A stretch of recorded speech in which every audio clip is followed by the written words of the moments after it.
That's Anne right there. Hi, Anne. Hi, Lucy. Hi, Ellis. Hi, Mohamed. Yeah. I must look here to look like I'm looking at them, right? Very confusing. Yeah. Hi, it's lovely to see you all. Hey? Good to see you too, madam. So the little... Oh, hi, Linda. You're the only one I haven't said hi to. Hi, and good morning. Good morning. Yeah. So guys, the working house rules are until we call on you to speak. Barbara. That way, we don't have any interference, but we should be able to start in the next 1 minute. Raymond, can I make a request? Can you call on me last? My baby just woke up and I need to tend to her. Thank you. All right. No doubt, definitely. So yeah, we will close out at 10:40. So we'll steer the conversation and make sure by 10.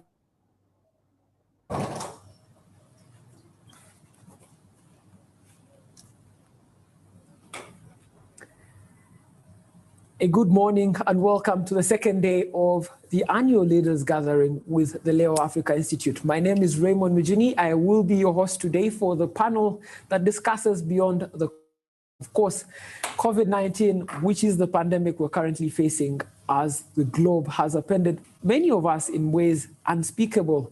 Many people have anxieties have been drummed up. We'd like to just have a conversation about what happens beyond the crisis, what are the opportunities in the crisis, but also what leadership lessons can we learn during this crisis. And of course, I have the singular pleasure who is our keynote speaker for today to start us off. Thank you. Thank you very, very much. It is both an honor and a pleasure to be here. It's such a privilege to be talking to you this morning. So thank you very much for having me. I'd like to start by congratulating Leo Africa Institute on having such an impactful annual leaders conference. Not only is it timely, but it's relevant and important. I cannot think of a better time for us to have a conversation like this. I cannot think of a better place for us to have a more impactful conversation like this. So thank you, Leo Africa, and long may this continue. And to the participants, I want to thank you for taking the time. Thank you for listening to us this morning. It is my hope and prayer that you walk out of here with something. Find, even if it's one thing that touches you or that speaks to you, take that and go do something about it. It's not enough for you to hear it. It's important that it causes you to act and make a difference regardless of where you are. So part of the preparation for this conversation was a question that I asked myself, and I always reflect on why we do this sort of thing. I mean, as a banker, I should be doing something else. I should be counting money somewhere. I should be lending money to somebody. But there's a reason why we do this. And today, before we do anything else, I want to start by that reason.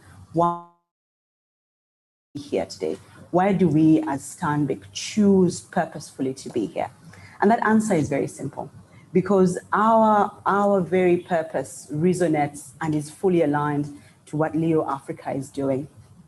And we're not only are we aligned in purpose, we're aligned on focus on the youth, we're aligned in ethos, we're aligned in the very objective or the very answer that Leo Africa seeks to the very question that Leo Africa seeks to answer. And that question is a very clear one, that the youth, this is a continent for the youth, this is a time for the youth. So how do we of the youth? What do we need to do to create an environment where our youth not only survive, but thrive, and where the full potential of every African youth is met, and where we empower those youth to be able to do that? And also to remind ourselves, and the reason why we're really, really keen to commit and support Leo Africa and to partner with them is because of that singular mentality that, friends, there is no Calvary coming. Only we as the Africans can solve our problems. Only we as the youth who are going to inherit this continent can start to work towards solving those problems, not just for ourselves, but for our children and the future generations to come. So I think the first order of business is to recommit Stanbic to Leo Africa. Our partnership grow from strength to strength, and we will continue to work with you in the near future. In the next few years, we commit to working with you and driving real tangible change, not just in Uganda, as a continent. I thought I'd make that point first before we go into the crisis. Now, about the crisis. I mean, this has been the single largest impact, especially economically, but also health-wise, since the Great Depression in 1929. It started late 29. We always call it in the 30s, but it actually started in 1929. And I cannot think of, there's no historical parallel that you can draw with what we're going through today. There is no place where you can go back in the pages of history to get the world and frame it the way it is today. And therefore, this unique and unprecedented challenge calls for a different kind of response. It calls for an unconventional way of thinking. It calls for an unconventional approach or an unusual approach to the problems we have. Because not only is the world changing at an exponential rate, it's also changing in ways we never imagined before. It's changing in areas we never thought would change. And it's asking us questions that until now, we've never had to ponder. For many policymakers, the question has been different. I mean, there are two groups of people who are now having to interact that never did interact before. They're the public health experts who are advising us on matters of health and therefore life. But there's the economists who are doing the livelihood part. And these two groups of people, I doubt had never met and discussed a common approach to anything. And here we are, being forced to make very hard choices between lives and livelihood, between staying alive as a person and a business staying alive. And those questions, friends, cannot be approached with conventional wisdom. And therefore, we must search deep within ourselves and we must join hands, not literally, but, you know what I mean? We must join hands and collaborate in functions to this. For me, the crisis has been many things. First and foremost, it's been a leveler in the human experience and has brought to the fore that which we always know, that as human beings across the entire globe, we have far more that unites us and separates us. Never you mind color, gender, race, tribe, but as a human race, there's far more that brings us together. And nothing like COVID to remind us of that fact. I mean, everywhere in the world, brown, yellow, black, white, green, everybody has a COVID issue to respond to. Everybody has a COVID concern. Yeah. So for me, that is one of the biggest things that it has done. It has done and has reminded me of in my approach that we are first and foremost all human beings. And therefore, issues that separate us should be looked at a different lens than those that as opposed to things that unite us. And we must amplify that which unites us and work together to solve our problems. But also, it has been a catalyst for something else, which is the inequality gap. That those of us who are worse off before, thanks to COVID, have gotten even worse. Those who are in a lower income segments, those who are in the vulnerable groups have gotten worse because remember they had little to start with. Yeah, and therefore we have a duty. And as a youth of this continent and those who are listening to us, we tend to remain in our cocoons. I mean, there are people you went to school with, you have your crowd, you have your peeps, you have your WhatsApp groups, and that's where you remain. And that's where your thinking remains. That's where your frame of reference and your perspective is formed by that. And I want to encourage you today to step out of that. Find somebody you haven't interacted before. Find somebody who has a different story, who has a different background, who has a different perspective, because therein is a lesson. And don't discount them. They have a lot to say. They have a lot to give. They have dreams just like you do. They may not speak English, but they have dreams. They have aspirations. They have ideas. And we cannot grow as a nation if we continue separating the elites and those who are not, because we can only win when we work together. So I thought that was very, very important. So COVID has been this really singular impact on all of humanity and should be a point of inflection for all of us. To stop, I mean, many of us have had to stop and we're confined to our houses. Reflect, reimagine, rethink what the world can or should be in a different environment, in a different area, in a different way. And how do we, I think Winston Churchill put it very well when he said, never let a good crisis go to waste. This frames in all its intensity, in all its scariness, and it's all its very ambiguous, I mean, when does it end? Where did it start? Who has it? Who doesn't? You know, in all of that is an opportunity for us to rethink and reimagine a new world. A world that is fairer, a world where change is the order of day. I mean, if you ask me, one of the biggest things that have come out of COVID for me, it has been my change quotient. Already, I was always good at change, but now, thanks to COVID, I mean, if you tell me tomorrow to turn left, I'm going to go left. If you tell me you're going to work in the car, I'll work in the car. If you tell me, you know, so that, and that has been many for us as an organization. It's one of the things that has really, really been up. So it's one of the things that if you haven't already, if you're still clinging to the past, if you're still thinking, oh, but we always did this in this way, your change quotient, thanks to COVID, has gone up, and we should do that. The other one is the power of collaboration. Never before have I witnessed a level of collaboration. Almost every sphere of the world, every sphere of life, be it health, the doctors are talking at a continent, you know, across the globe, home, anywhere. And I'll give an example that I live and breathe every day in banking. Since the pandemic started, we as a Uganda Bankers Association have collaborated on so many things. And the thing that we saw, this is my competitive advantage. In your own little world, you can only do so much. But when you open up and when you collaborate with other people, the value is multiplied 10 times over. So as I come to the end, I want to talk of my opening remarks. I want to take away 3 things. One is that every single one of us, first of all, this is a defining crisis of our time. Every generation has that one question they're called upon to answer. Ours is in this COVID environment. Because think about it, even if the vaccine were to come, how soon, where will it go? When does it get to you? When does it get to the last Ugandan? It's going to take us some time. So the defining question of our time is, how do we rise up out of this? How do we get out of COVID? And how do we build a new world? A world of where potential, everyone's potential is tapped into. A world where we believe in the dreams. I think you will have seen as Stanbic halfway through, we always had our brand promise as moving forward.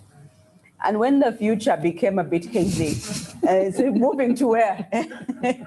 Moving forward to what? Because I mean, we went to that, our future was cancelled. The future as we knew it, as we imagined it, was cancelled. Not just for us as a bank, for our customers, for everybody. I mean, you woke up in the morning, and in January, we had our strategic plan. We knew what we're going to do. We knew how many loans we'd give out, to whom, in what manner. And all of a sudden, all of that was cancelled.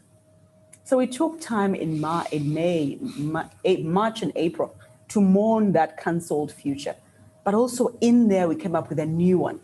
And our brand promise, say, you know what, because people moving forward is not quite clear anymore, we decided to change it and tap into something else, something more powerful, which is belief. And you will have seen our brand promise. Believe firmly wherever you are that it can be. We believe in visions, we believe in dreams, we believe in hope. We believe in a singular hope for this continent, that life today can be better tomorrow. That where you are today does not define your future. That whatever you find yourself going through, there's a better tomorrow if we can start to work on it today. Yeah. So that singular belief that we can do better as a country, as a continent, is what keeps us going. And as I close my opening remarks, I want to invite everybody that wherever you are, it doesn't matter how small your platform is, it doesn't matter how few your resources are, you can and should make a difference. So as a direct result of this conference, what should go do something? That little dream you've been nurturing, that thing that you've been afraid to tell people about because you think they'll laugh at you, or it'll be too small, or it'll be too radical, it'll be too different. Go ahead and do it. Because as a continent, we are better off when we try. We're better off when we work together. We're better off when we believe first in ourselves and the dreams of those around us. Thank you very much. Thank you so much.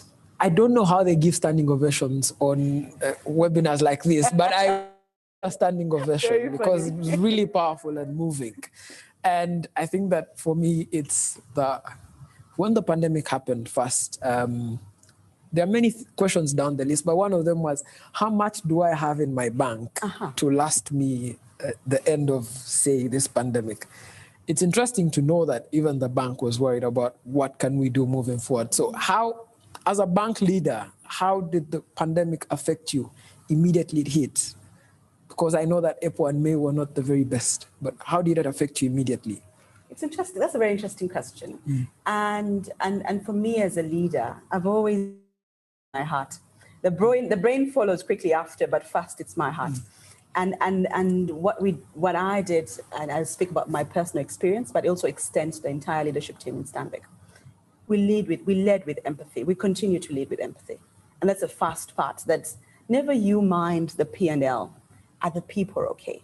So we stopped and paused and just made sure that every single person who's in our care and their families are first of all safe, and that they're taken care of, and that they have everything they need to be able to function at home properly. For our lower junior staff, we had to give dry rations, we had to give transport, just to make sure that welfare. So we led with, before anything else, first was welfare. Are the people okay? Are they being taken care of? And when I say okay, it extends beyond the physical needs. I mean, you've eaten, you've drank, but there's a big part that we as Africans never talk about, which is mental health. Did you know that there is no Luganda word for depression? I can't find it. Yeah, my Luganda is not the best. No, I don't think there is. Good luck in Runyankole. If you can find, but these are real things. Even anxiety, uncertainty.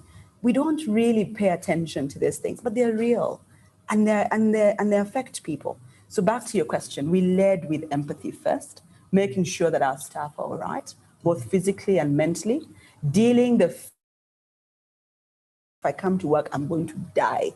Yeah. So dealing fear with facts, providing them with the information they needed to make the choices they needed. You'll know that when I walked in here, the first thing was, does everybody have a mask? A mask. And that continues to be everywhere we go. Sanitizer, and just to deal fear with facts. That's number one. And that was the number one. The second one was quickly followed by our customers. First of all, are they physically safe? Yeah. And if you can be, and we now know that COVID, the best way to remain safe is to remain where you are. Don't move around unless you have to. So our digital channels, we cut fees completely. Again, sustainability overriding profitability. Yeah, both for our staff and also for our customers. Remove the charges first so that you can transact digitally. Yeah. Then we say restructure the loans. We know the mall has been closed for the last 3 months. Your tenants haven't paid rent. It'd be very unfair for me to say service your bank loan. So we've done over $1 trillion in value, $1 trillion Uganda shillings of loan restructures, especially in the SME sector, and covering over 45,000 different businesses in that area. So we also took time to understand where is the problem, how can we solve it, and how can we be humane first to each other and to the customers we serve, and also partnering with the regulator to say, can we create an environment from a macroeconomic point of view that is enabling to be able to survive in these very unprecedented times. You mentioned anxieties, and I could notice the anxiety, for example, in the statement, moving forward, and then amending that to it can be the question of what's the future, what does it look like? There's many young people who have those anxieties. Some of them have been resolved already. Others are still battling through those anxieties. What kind of advice would you give to young people, young leaders particularly, who've faced the most anxiety they've had in their lifetime during this pandemic? That's a very big question. And I doubt that there's a silver bullet for that question. There's an approach to that question. The first of which is allow yourself to mourn the future as you knew it, because what you knew it is gone. The second one is get comfortable with ambiguity. And be clear on your panic barometer, where you are. Because in the beginning, whatever you had built, almost all just went out of you, just flew out. So being able to say, okay, fine, that's gone. This is no longer possible. Let me go back to the drawing board. Gather yourself to yourself and go back to the drawing board. and rethink your business model and talk to your customers, talk to your stakeholders, which is why in my earlier address, I emphasized collaboration. There's nobody sitting somewhere with a glass bowl. There's nobody sitting alone with all the answers. When you collaborate, when you ask questions, when you just open it up and say, guys, I'm struggling with this, can I get help? You will find a lot of that. You will get a lot of ideas, and in there you sift through. And the third one is quite important, one that I take time to talk to any youth that I find. Do the work. There is no shortcut to where you're going. There is no elevator to success at the top. You got to take the stairs. So roll up your sleeves and get down and dirty with whatever vocation, whatever it is you've chosen to do, but do the work. If it's research, do the work. If it's consultation, do the work. If it's do what you need, but do not in any way envisage a shortcut or a quick, clever way.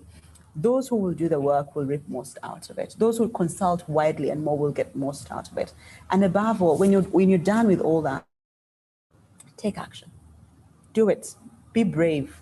Believe and start moving. But I think that to your question, that anxiety is going to be there. All of us are anxious in one way or another. But allowing yourself to function in that agile, I'm not sure I have all the answers, but I'm going to take step 1. And then I'll stop, caribulate, and take step 2.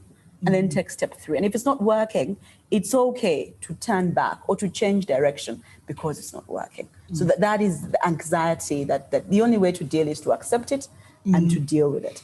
You mentioned something very strong on the leadership credentials, which is empathy, leading with empathy. I'm just curious to know what kind of conversations you've had with your bank staff, away from making sure their KPIs are met. What kind of conversations have you had with them that are empathetic and questions that they're asking about the pandemic, the future, will I get a salary? Yeah. So it's very interesting that you ask that, because one of the things that I did when I joined, I got appointed, interestingly or not uninterestingly, depending how you look at it. I just look at it as interestingly, because I'll have a really cool story to tell for many years to come. Hey? So I got appointed 1st of March, and I came physically into the role on the 17th of March. And the first week of April, I called our first town hall. These are some of the advantages of the pandemic, or the good things coming out of the pandemic. In the past, if all of our 1,700 staff had to congregate in the same place, work would stop at 12 o'clock on a Friday. We would have the entire country shipping people in. Yeah. Our meetings were held in Nambole or some other big field because we couldn't fit anywhere. So it was such a big operation to get everybody in the same room to have a conversation. But now with the new tools, in the second week of April, I remember we had our first town hall, and all of 1,500 people tuned in for that call. It was the first of its kind that we had as a Uganda team. Yeah, and it was such a big and powerful time for us to get together. First of all, to just get together. I mean, people had been confined to their homes for the longest time for some of them. I mean, they were seeing their partners for the longest time. So just to get together, to say we are together, we are with you, we are standing with you. But also what was important for me in this period is a chance for me to show my vulnerability. And because I firmly believe that there is power in being vulnerable. And in my first address, I told my staff that I am as scared as you are. I don't have the answers as well, but I firmly believe that together we can work towards a solution. And that I'm here and I made myself accessible for all hours, day and night, to say whatever you need, we can talk. And the same permeated through the entire organization. And also kindness. We're never kind to each other. And in this period, you don't know what the person's going through. You don't know you don't even know if they had dinner. But you stop in the morning and say, good morning, how are you? And really mean it and genuinely mean it. It's such a big thing. And as a bank, we embody that spirit, that empathy before anything else. Because after all, long before the KPI or anything else, we are human first. Yeah, and we really, really carry that along. So my first order of business was to just really open the kimono and say, guys, I am with you, and I am as scared as you are, I'm as anxious as you are, but let's work together to find a solution. And that really broke barriers because it opened up The second part, which was equally important, is remained close to our staff. In this period, we've had 3 surveys we always have an annual survey for staff. We've done 3. In April, we weren't sure what people were doing. So we said, okay, fine. Tell us how you are, survey. Are you okay? What do you need? And we came up with all sorts of things. Power, is your power getting cut off? You can't work from home. Can you get a generator loan or whatever? So we came up with things that are really personal to people. And we had our pulse on that. The second one was also to solution for our customers. Say, guys, the customers are going through a really difficult time. Yeah. Can we now, because you can't give what you don't have. Exactly. Yeah. So if you're not feeling good about yourself, you can't, make others feel good. You cannot. Yeah. So if our staff are not feeling good, they cannot make the customers feel good. So we took care of our staff, and they in turn continue to take care of our customers. And that has really, really worked out very well for us. As the bottom line will no doubt demonstrate at the end of the year, because those things are related. The brand is a derivative of what you put in. The manner in which your customers are treated is directly related or proportionally to the manner in which your staff are treated. So those 3 in my mind follow, and you will see the results coming through. Yeah, we have a panel that we're going to engage, but I'm going to ask you a question that's not very traditional. Everyone looks at you as a P&L, biggest commercial bank, but when you are coming to work in the morning and when you're going back home, what kind of music are you listening to? That's a very interesting. Because we're young people, we be on playlists all that time. I used to be young once. I can't say I am anymore, but I'm a 90s girl. So it's always going to be soul, it's going to be R&B. I mean, this morning was Aretha. A rose is still a rose. And it was on full blast and I enjoyed myself. But over and above that, if it's not anything soul, I'm also growing to love Ugandan music. I mean, Nava Gray, Rema, Juliana, I absolutely enjoy and sing along all the way. So that's such an impressive playlist. So we just have some people who've joined us. We have a panel of, we have Ralph, we have Lucy Mbabazi with us, we have Linda Mwaura with us. We also have Mohamed Okash, who was the valedictorian for the class. He's joining us from Mogadishu. I want to start with Ralph. You just had a keynote address. And I don't want to betray your profile, but I know that you work with the central bank, so definitely you are taking intent notes on this one. But just tell us your own thoughts about the keynote address and how you've handled the crisis. All right, thanks everyone. And it was good hearing you speak. As Raymond said, I work for your regulator, but I'll try to be kind on your keynote address. So one of the key takeaways for me was the leading with empathy. We don't see much of that, both in the public and the private sector. The fact that you care even about whether your employees are doing well mentally just speaks to what kind of organization you are or what you want to be. You have seen instances in which people are still required to go to work, even the current situation in the country, the unrest in town, but you have bosses who will be saying, where you want you on your desk. If this person couldn't even get to work or didn't even have the energy to get to work. So leading with empathy is a very, very key tenet of leadership, even going forward. The next one is looking at partnerships and collaboration. I'd like to laud UBA and Stanbic and most members of the financial sector who have tried to work as much as possible together. Earlier on this week, there was an interesting conversation on CNBC speaking about the role of public-private partnerships going forward after this crisis. And one of my takeaways from that was the fact that government is able to provide a lot more services to people without using necessarily the large amount of resources that they could have if they were doing it on their own. So enable for us to move forward beyond the crisis, we need to look into collaborations. This could be financial collaborations. This could even just be service collaborations. You have initiatives like Rocket Health and you have transport services like Safe Border, who could actually, this is just a thought, could push their services to a much larger population.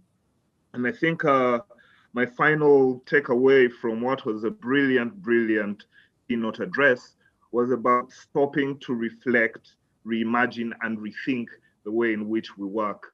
This is not only in digital space, this is not only in how you relate with your employees, but look at it from the public perspective, the public service perspective, is that if we actually realize how much money the government has saved on travel, both foreign and domestic in this time, this money could be allocated somewhere else.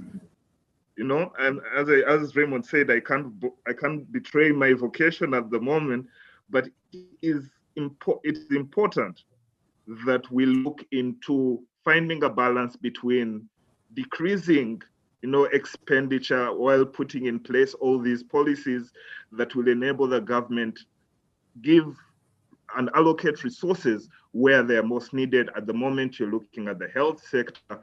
It doesn't do anyone any good to have a beautifully built hospital when there are no doctors in it, where you have wonderful roads, but there are no people traveling on them. We need to have human-centered public policy going forward with the citizenry and their rights and well-being at the key center of everything. Thank you very much. Thank you so much, Ralph. Those are very kind remarks for a regulator. But I want to pick on Okash now. I was at the day you became valedictorian for your class. I attended that segment. I had your speech. It was a very hopeful speech. You were thinking about the future and how it was for the taking for young people. But lo and behold, we now have to mourn that future and start to work with ambiguities like Anne just told us. What do you take from this keynote address? Well, very thank you, Raymond, and the keynote speaker, Madam Speaker. It was very interesting and moving speech. Basically, I really enjoyed it, and it was very inspiring, especially for young leaders, for young emerging leaders like us. I picked a few things. One, there's no shortcut for success, for doing amazing things. So just move out and do whatever you are thinking is very good for the society. As a young leaders, we have what we wish to do for our people. We are doing our small things for making our continent, our countries, our communities better. So there's no shortcut and there's no elevator for doing those things. So we need to move out our comfort zone and do whatever we are capable. Another interesting point which I picked out is we have our own small circles which we usually keep in touch, which we usually take care of, which we usually give them a support. But there are others who are in need for support. There are others whom you have never interacted with, which are in need for support and assistance. So go out from your small circle and keep in touch with anyone or someone whom you have never interacted, whom you think may be with your own community or within the continent, with anywhere in the world. So that's a very interesting point.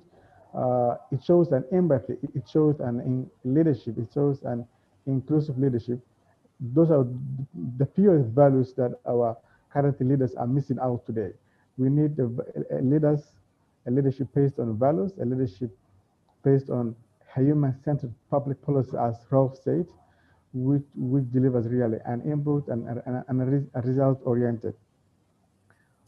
Finally, a last key point which I picked from the keynote speaker was leading with empathy. I think the word empathy has been rarely applied in our leadership practice in our home countries, especially in Africa.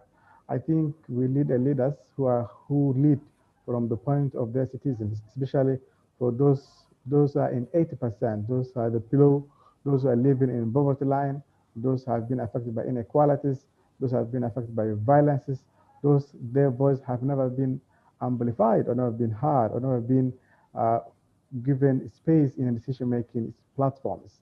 We need leaders who can move out from their comfort zone, who can move out from their luxury mansions and can go into to the people, to the villages, where they can observe what the people are demanding for and can reflect those things into actual sense, into actual policy, public policy priorities, and deliver a change. I think those are the main three things which I picked up from the speech, but in general, it was really moving. It's a speech where every young person would love to watch and watch. I hope Leo has been recording this and we shall watch and reflect over time. Thank you. Thank you so much, Okash. Definitely, we are recording that conversation. One thing that I picked up from the speech was when Anne talked about her team being able to meet all of them, 1,500, over a small thing called the internet, using technology. And the layoff is really large. This particular conversation is going on in almost 38 different countries. Okash just spoke to us from Mogadishu, and who is in Nakuru. That's really the extremes, to also tell us what she thinks about the keynote address.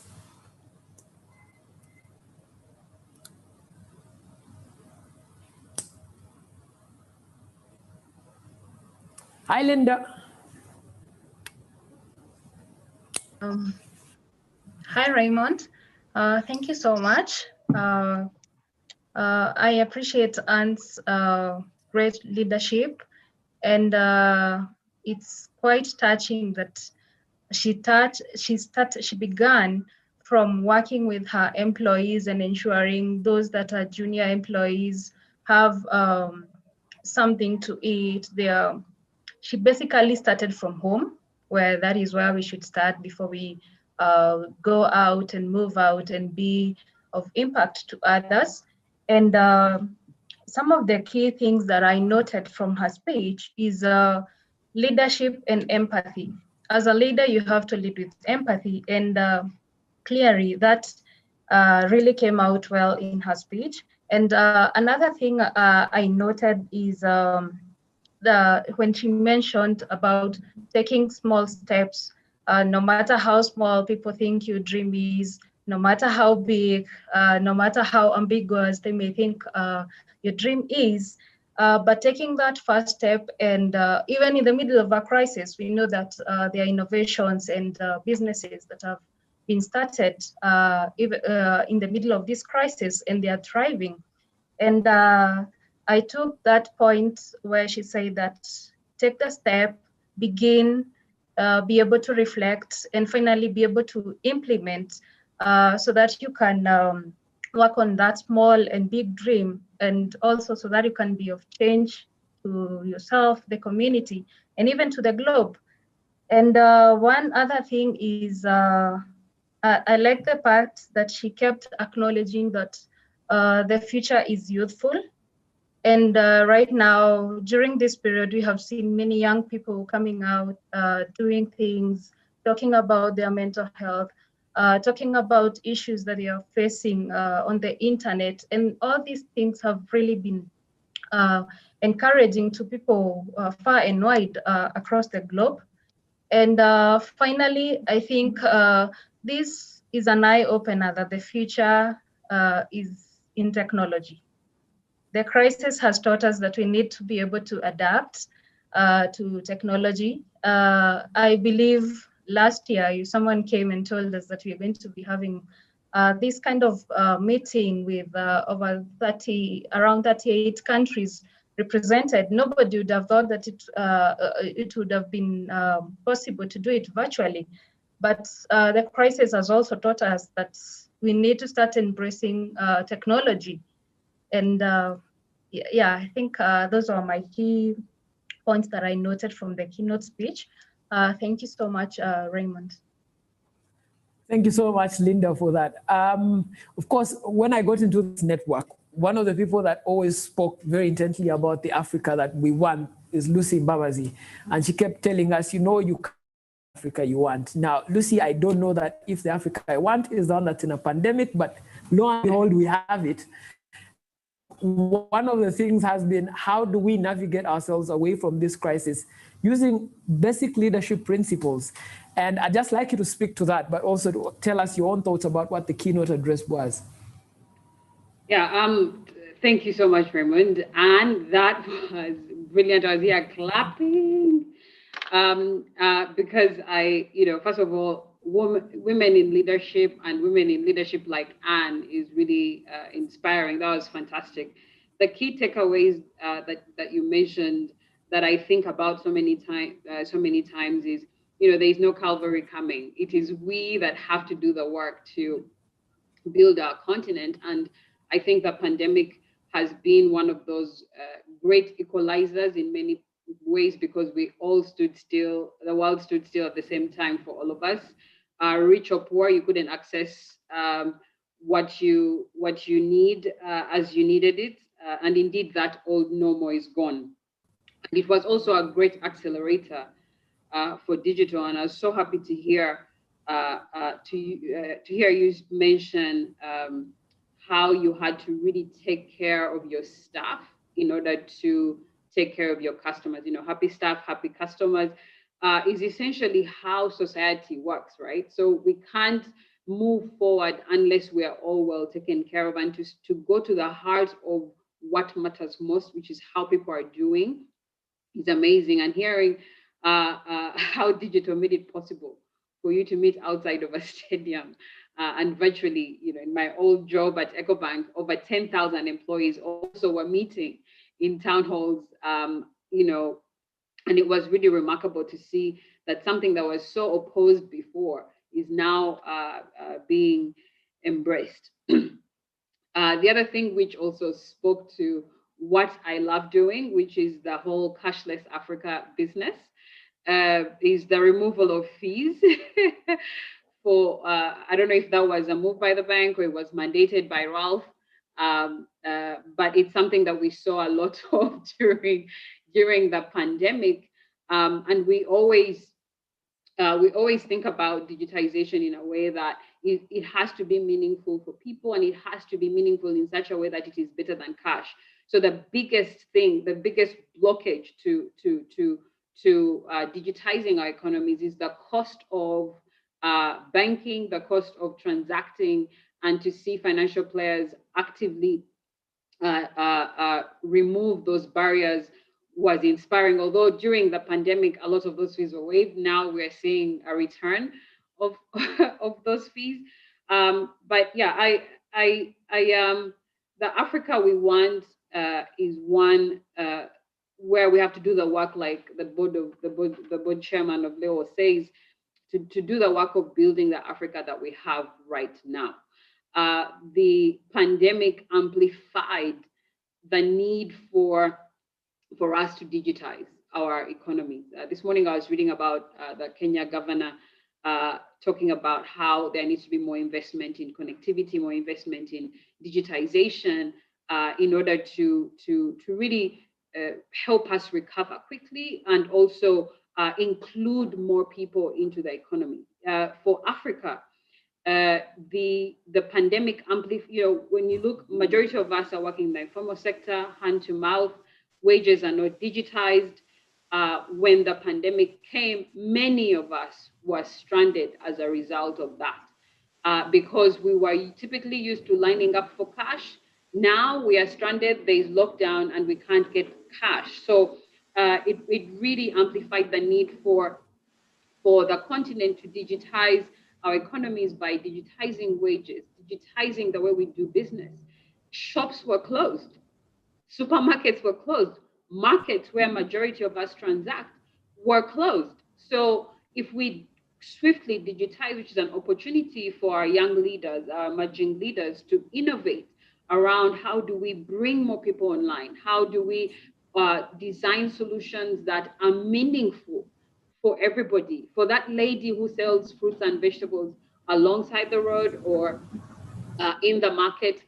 Do your tools serve them? For those who are in the financial sector, is banking attractive enough, or whatever financial services that we are providing? Are they convenient? Are they easy to understand? Are they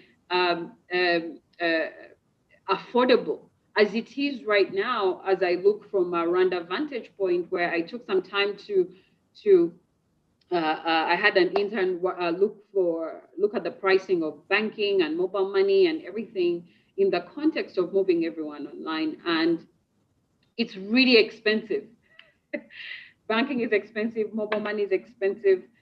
So for us to digitize our economies and get people to move away from cash, it's going to take designing solutions that are convenient and cost effective in such a way that it's better than cash. The other thing, speaking to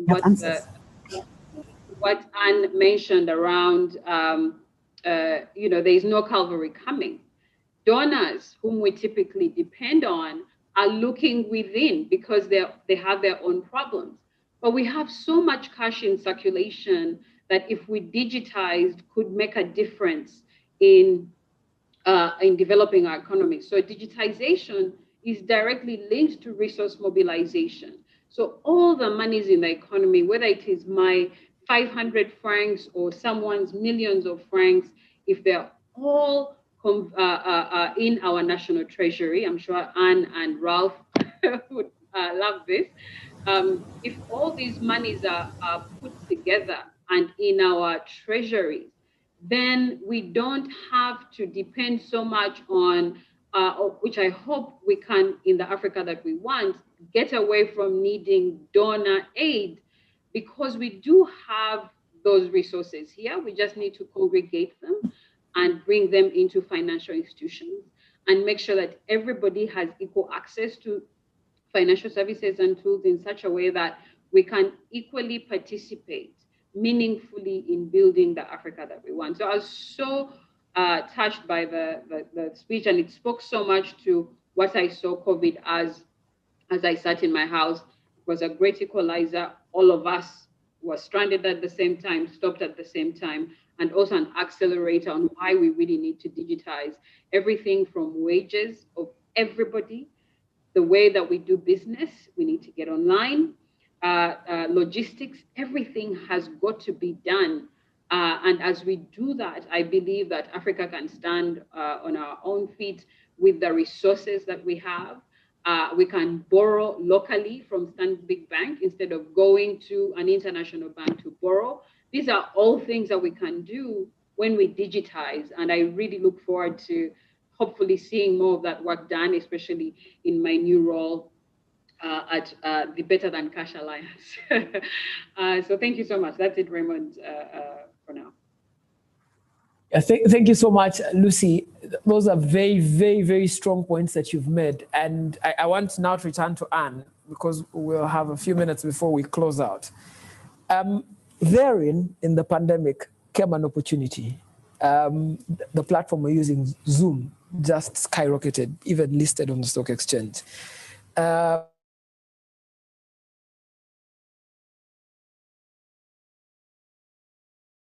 How are those to us, your clientele, in terms of digitizing the network and making access much easier?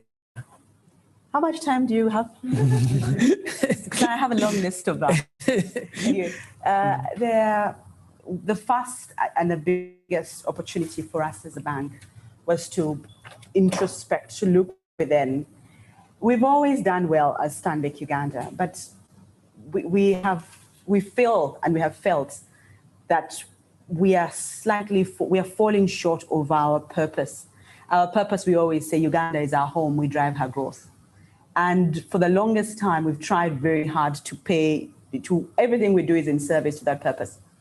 However, when we sat back, and it was in this room and a couple of other rooms, and we thought about, are we really serving Ugandans, or can we do better? And the answer was very clear. There are 42 odd million Ugandans, and we only have about 500,000 accounts, only 500,000 active accounts. If I put all the numbers, it gets about 650,000 accounts. So we are not really serving all the Ugandans, at least in the current state. So we took it upon ourselves during this period to design and roll out something for the mass market. And when Lucy talks about digitization, I am singing and applauding, because she is right on the money. Yeah, because in the past, for us as an institution, it was not economically viable to open the door and serve all 42 million, because everybody then had to come to the bank. And it was never really it was never workable, and I would have to charge the fees. So it was never really the solution. So we've designed a product, and you will have, I don't know if you saw us last week launch our EERF, Enterprise Economic Restart Fund. And in here, in the Restart Fund, we are doing we are really taking financial inclusion and putting the word meaningful financial inclusion. And when we say meaningful financial inclusion, we mean three things. We mean that we will provide financing at an affordable rate. Lucy put it so beautifully. It'll be affordable. It'll be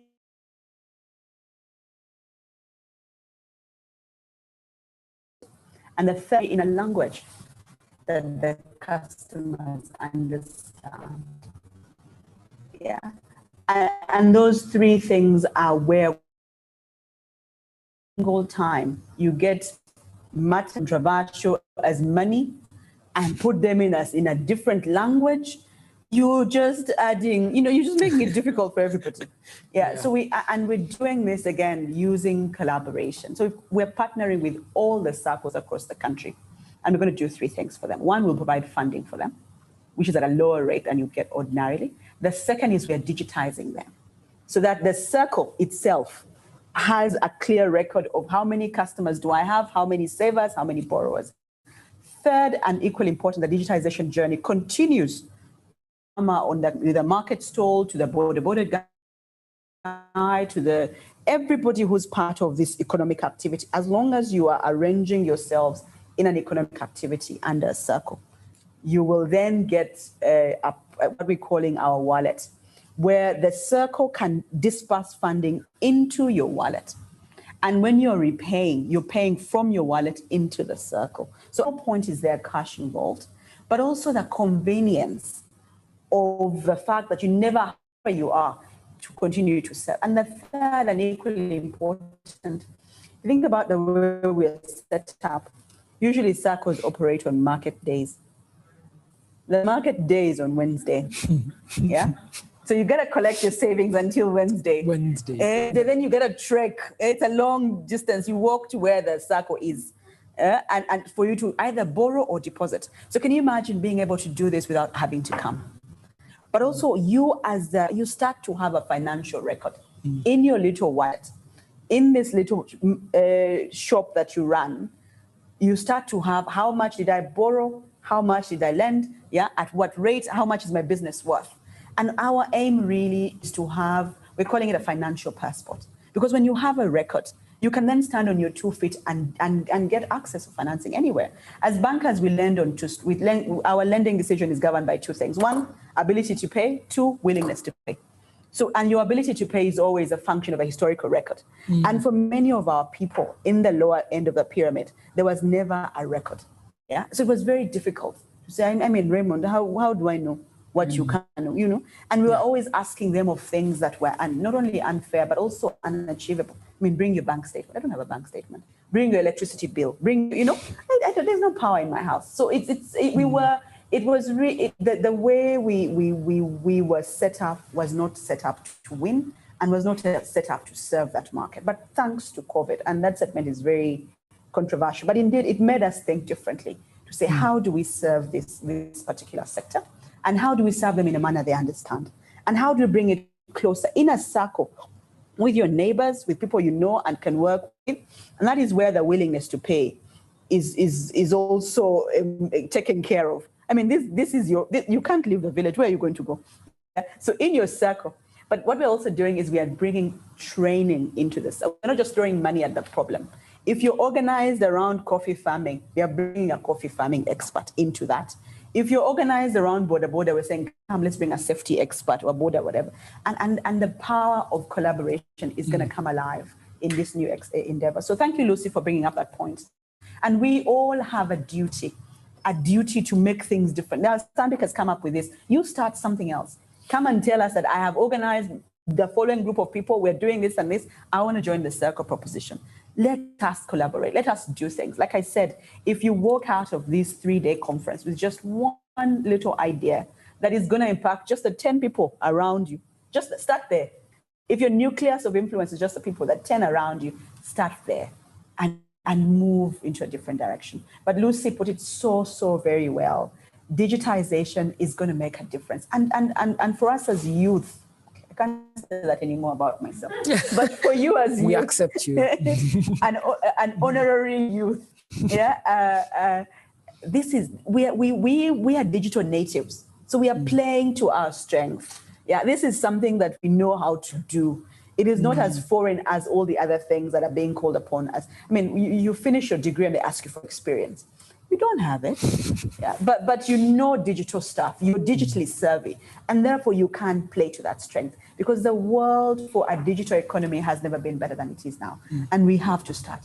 And there's so many opportunities in everything that you can think of. There's no facet of life that can't be digitized.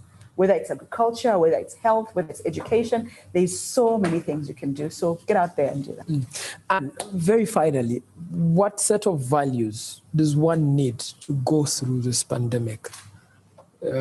It's a tricky time. Yes, it is. And one of the things that you really need is a grounded set of values, because everything else changes, but your value system then propels you forward. It must never change. And you ask a very good question, because there's a deficiency of values for us. Especially in our leadership sector, and that permeates through, whether it's business, politics, or anywhere else. So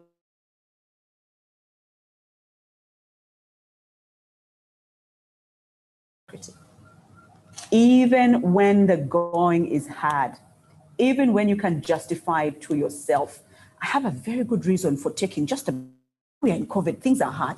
This is the time to hold on to your integrity, because there's nothing that can replace it. And once gone, there is nothing that can bring it back. So integrity is by far, for me, the single biggest thing. That remain honest in the work you do. Whether it's inconvenient, whether it doesn't work anymore, just stand firm, and you will be remembered for serving with diligence and integrity and honesty. I cannot overemphasize that. It's such a rare trait that when you have it, automatically you go into a different category of people. Yeah. So that's number one. The second one is, whatever you do, be anchored in purpose. If you don't know where you're going, any road can lead you there. So the issue about purpose and clarity of that purpose and anchoring everything you do to that purpose is also such a big one, that we must be purpose-driven. We must be purpose-driven. The third, and equally important, it applies to me and it served me well over the years. When you seek to help others, when you seek to solve for others, when you look outward with a giving mentality, as opposed to my things for me, by me, you expand your universe infinitely. So think outwardly, think generously, think with the view of giving, as opposed to collecting and receiving. You will go places very well. Thank you so much. There's a panelist who was supposed to have joined us, Fiona Mbabazi. I'm told she's now with us. I just want to give her a chance, because she listened into the keynote address, and she's joining us from Rwanda. I told you we're really across the globe. So I want Fiona to just give us a few of her remarks on the keynote address, and then we can close. Thank you, Raymond. Yeah, I've been following up. I'm sorry, my internet is a bit messed up, but yes, I've been following up. Thank you very much, Anne, for the keynote. I mean, you spoke about so many things that we can either get comfortable on, and I think what my takeaway was, we must get comfortable in the new normal, and for me, my takeaway is being present in whatever has come, it has come. Let's just accept it. But how do we move with it? How do we think? How do we reimagine the future? How do we accept, what's already happening on ground? I think the other thing for me was about leading with empathy, which a few leaders have tried, others are still trying,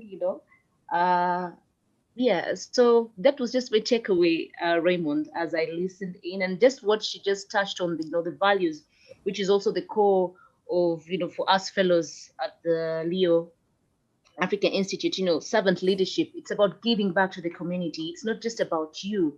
It's about your neighbor, your community. What are you doing to see that it's not only you living that life that you're trying to live, but also giving back in just the most minimal way that you can. And yeah, hopefully we get the Africa that we want. Thank you, Raymond. Thank you so much, Fiona. And of course, thank you so much to all our panelists, Mohamed Okash, who joined us from Mogadishu, Linda Mwaura, who joined us from Nakuru, Ellis Ralph, who joins us from Entebbe. That's not Kampala, that's another district altogether. And Lucy Mbabazi, who joined us from Rwanda in Kigali. And also a great thank you to all our partners, our biggest partners right with us here at Stanbic Bank. We're completely grateful for this partnership and being able to bring to life this very wonderful idea of the annual leaders gathering. I can hear some of them clapping in the room. We can hear them. Thank you so much to the Konrad Adenauer Stiftung Foundation for also enabling the Leadership Forum, but also enabling the Annual Leaders Gathering. Thank you so much to the McNulty Foundation, and thank you so much to the Innovation Village, who've been our partner.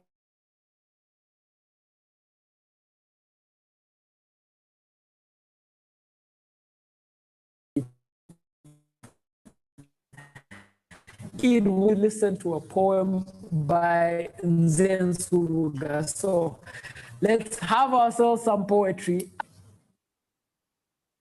My name is Subuga Mohamed. I'm a Rwanda writer and performance poet. My stage name is Nze. I'm very, very honored to be part of the ALG 2020, and I'm here to perform for you some poetry. My first piece is called Kuminemu Nechitundu, which loosely translates to 530. It's a poem that talks about the different hardships a student or a learner goes through from the time they wake up in the morning to the time they go back home or to the dormitory in the evening. It also briefly talks about the different things these kids are supposed to be doing during holidays and what the school system wants them to be doing. So I hope you enjoy that poem. Thank you.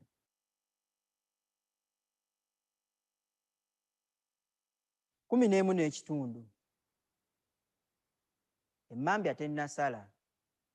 Naye emmotoka z'amasomero wabweru zeetala. Kumi n'emu n'ekitundu.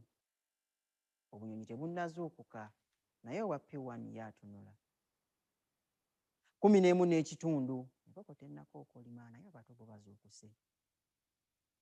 Omuzadde n'omuyizi beeyisiŋŋanya nga baabigo. Kano kaseera kaakanaayo kyani, kaseera kaakayisanyo.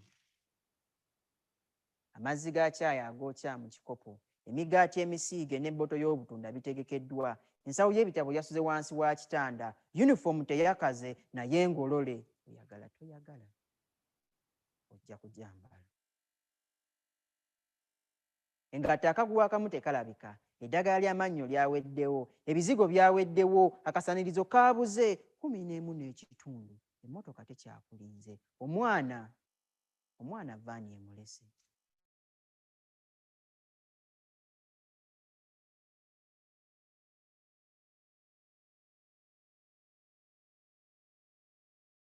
Amasomero oluvannyuma boodabooda erabika. Vuga nnyo ssebo tulireeti. Buli mande bakola test. Vuga nnyo ssebo tulireeti. Geeti y'essomero mugiyitako kapaalo.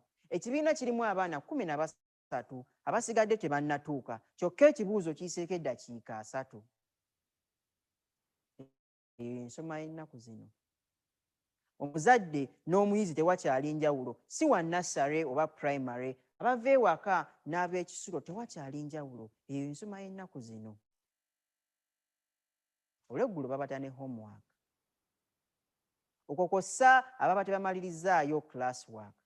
So nga mulimu bambi abalina okuddayo waka bakole housework. Ebintu byafuuka bya ssekinnoomu. Tekyalina bya teamwork. Abaana basoma nnyo. Kyokka abategeera bo batono nnyo. Abasomesa bagamba abaana ewaka basiiba bazannya. Kyokka be bamu abatugamba mbu work without play makes Jack a dull boy.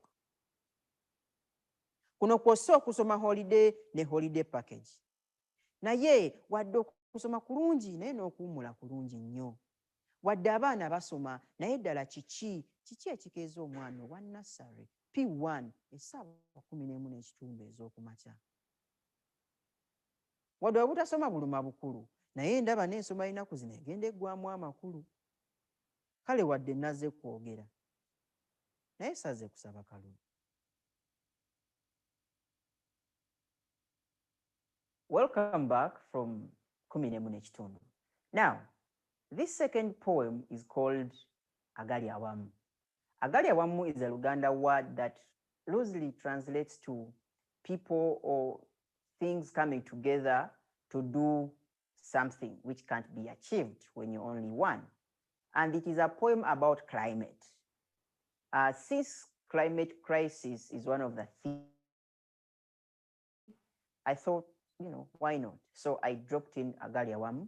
It basically talks about how we humans have decided to destroy our beautiful world by doing all the various things that we do that we know actually destroy the environment. However, as the poem ends, I also suggest a few things we can as well do to maintain our still beautiful environment. I hope you like it. Thank you.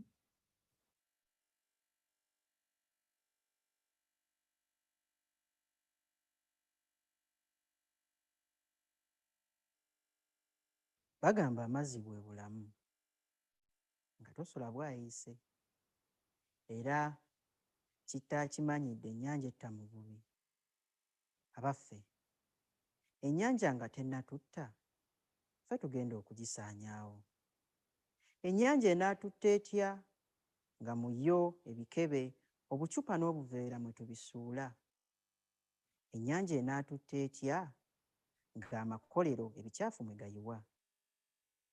Ennyanja enaatutta etya nga tugiyiwamu ttaka n'amayinja kugizimbamu?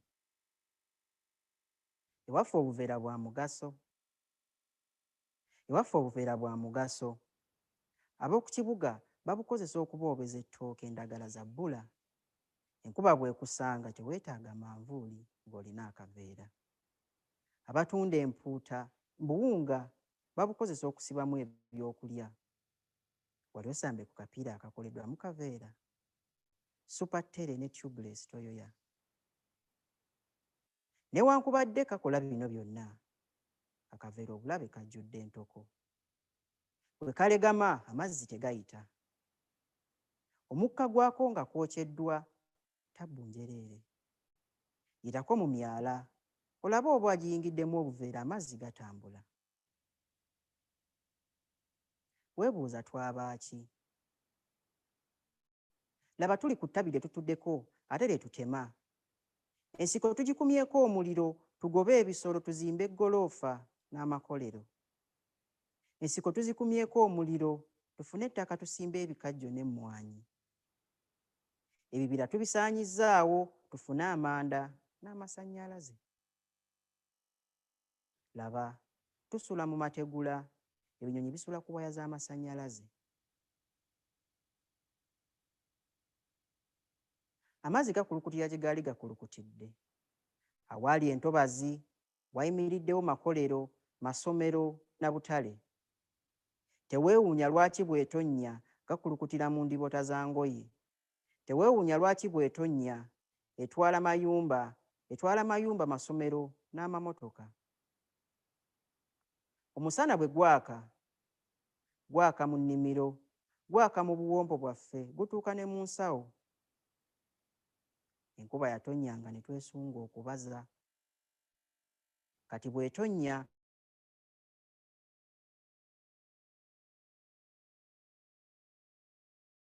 bayiramu n'abantu. Enkulaakulana tugyetaaga naye n'omukka tugwetaaga. Amanda tugeetaaga naye n'emiti tugyetaaga naye n'ebibira tubyetaaga okusengejja omukka gwe tussa. Amakolero tugeetaaga naye n'entobazi tuzeetaaga okusengejja amazzi. Tuleme kusaanyaawo butonde ng'abali mu mpaka. Akaveera okukasuula mu mwala akasimbyemu ekijanjaala asinga. W'otemye omuvule simbawo ffene n'omutuba. Muddo ojja kulya omuwula gwa ffene nga n'embuzi bwe woomera ebikola by'omutuba. Kye kiseera nze naawe tulwanirire obutonde. Kye kiseera nze naawe tulwanirire obutonde. Essaawa y'eno tusitukire wamu anti agali awamu.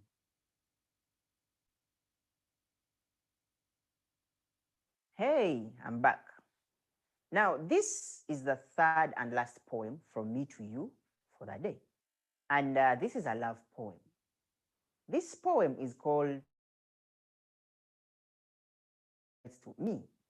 Now, in this poem, the character is confessing their feelings for this beautiful lady or beautiful girl.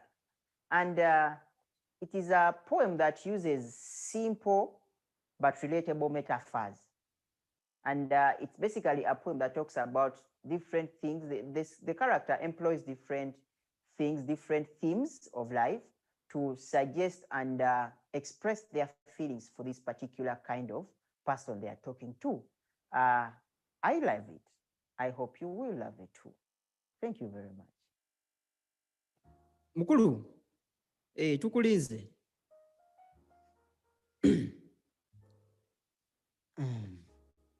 Kodi avenu. Nze gwatwala obwongo n'obusigaza nange nesifaayo kubukima. Nze njuba efubutuka ku kkono nefundikira ku dde y'omutima gwo. Nze omugenyi atazunza njuki kubanga nze enjuki zize kulambula ggwe omubisi gwange. Nze musajja yakulumyanga kasikonda nange nali siize kukyebeera. Nze malayika yakusesanga ng'oli muwere bwe navangawo n'okaaba. Nze ettaffaali eribula ku nnyumba y'obulungi bwo. Nze kikonyogo bankasuka kulaalira nalaalira mu mutima gwo. Omulungi ataliiko kamugo oli kika kya mmere ezaamu amaanyi, lumonde, akawunga ne muwogo. Nze nkwesunga nga nnyimba za mukwano, ennyonta y'okukwatako nnyingi nnyo, oluusi okunywegera tekumbala. Nze nafuuka ssinzizo okubeerawo ku nkwesunga ng'ekiweebwayo. Nze kajirita akasala becca njagala leero ebyenkya binaaba byankya. Nze siri kisenge naye wambunangako, njagala nkwagale nga sina nagwe neebuuzizaako, kubanga buli lwe nkulaba nzijukira ebirooto bye nnina omuli okwagala nga bwe neeyagala, mpozi n'okulaga abanzaala. Oli kibiina kye nasinga okwagala nga nsoma. Baby, oli mirimu gye nasinga okwagala nga nkula, kulya, kuzannya n'okwebaka. Oli nnaku ze neesunganga ennyo mu ssomero, kiromu, vidi ne prom.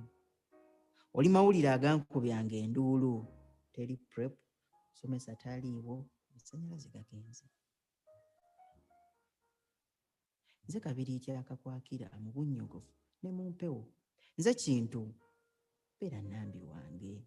Nze kabaka, beera n'abagereka wange. Nze ssimu, beera layini yange. Nze saati, beera amapeesa gange. Nze ndi muzibe, beera amaaso gange. Kubanga gw'oli lulagala lwa ndiizi bwe lubula ku mikolo, empombo tewaba. Oli kikajjo kya ggoowa, kigonda ssaako okuwoma kuva ku kisigo paka eyo ku nnyingo esembayo. Nze musajja gwe baakugambanga ng'okula nti ku lunaku luli olifuna omwagalwa. Olunaku lwe baakugambanga lwe luno. Omusajja gwe baakugambanga ye nze.